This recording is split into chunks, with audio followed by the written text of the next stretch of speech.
Hi, I'm Dr. Jennifer Parker Porter. I'm a double board certified facial plastic surgeon, and I've been in practice for over 28 years now. I am going to talk today about recovery from rhinoplasty, and there's multiple phases, so we'll go through it day by day. On the first postoperative day, you will be in the recovery room right after surgery. Usually you're there for about an hour. There'll be a little bit of packing inside your nose. There'll be a drip pad. That little drip pad will be changed quite a bit after the surgery, and it's just taped to the cheeks. While at home, you'll change the drip pad quite often that first day. Next day, you'll come to the office, we'll take out the packing, and then you'll feel a lot better on that first postoperative day.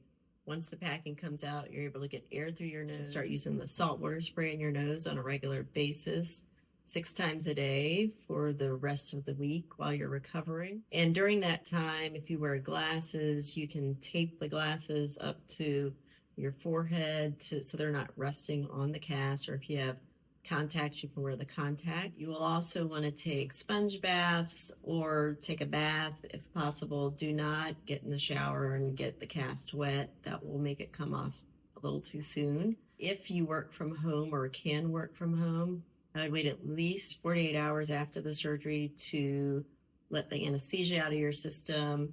If you don't have to talk a lot, that would be best. If it's something you're just going to be on the computer doing some work here and there, that's fine, but not a lot of talking. During that week, you're going to sleep with your head elevated. You can have some pillows under your back and your head, so that way you're propped up a little bit. If the cast gets loose, you're going to take some tape and put it across the cast from cheek to cheek to hold it in place. If the cast comes off, do not put it back on. Give us a call and we will instruct you what you should do at that point. So now you're at your 1 week post-op. It's an exciting day. The cast is still on, the stitches are in, and you'll come in. We'll drip some liquid on the cast so that it can start to loosen up if it's not already loose. We'll take the stitches out, take the cast off. You'll be able to see the early result, keeping in mind it's not the final result.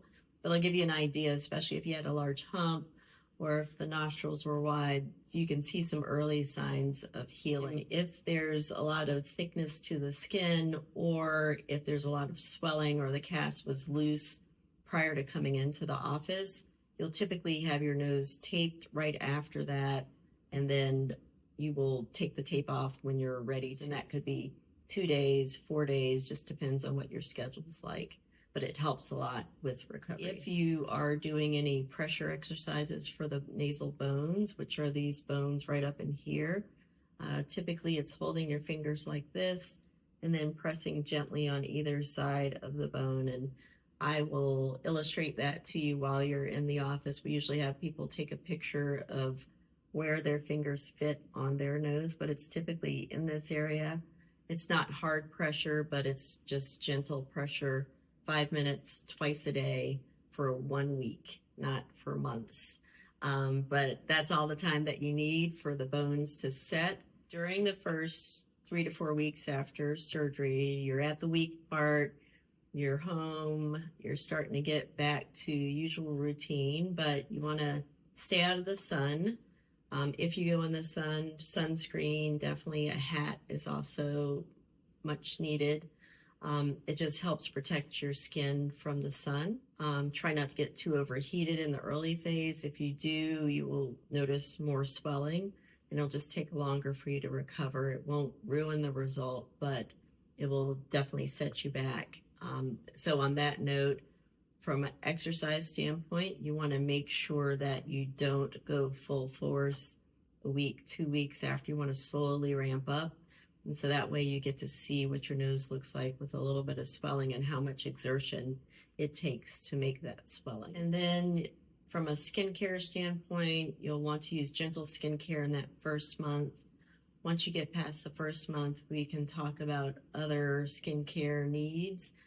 Patients that have rosacea or acne might need additional skincare help to help the sebum production decrease, which will also help the thickness of the skin to quiet down a little bit and the inflammation to quiet down.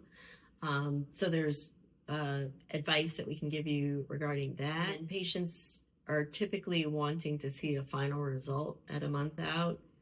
definitely nowhere near the final result. That result will come as time goes on. And so at a month, there'll be some improvement, but definitely the tip is still swollen. There's swelling in this area.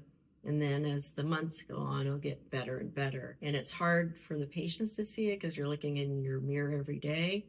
I had one patient that went on a mission trip. She came back months later, didn't see herself for months, and noticed a huge difference. And that's the difference that I see when you come in. So patience is the thing that you need at this point, and it'll definitely get you through to the end.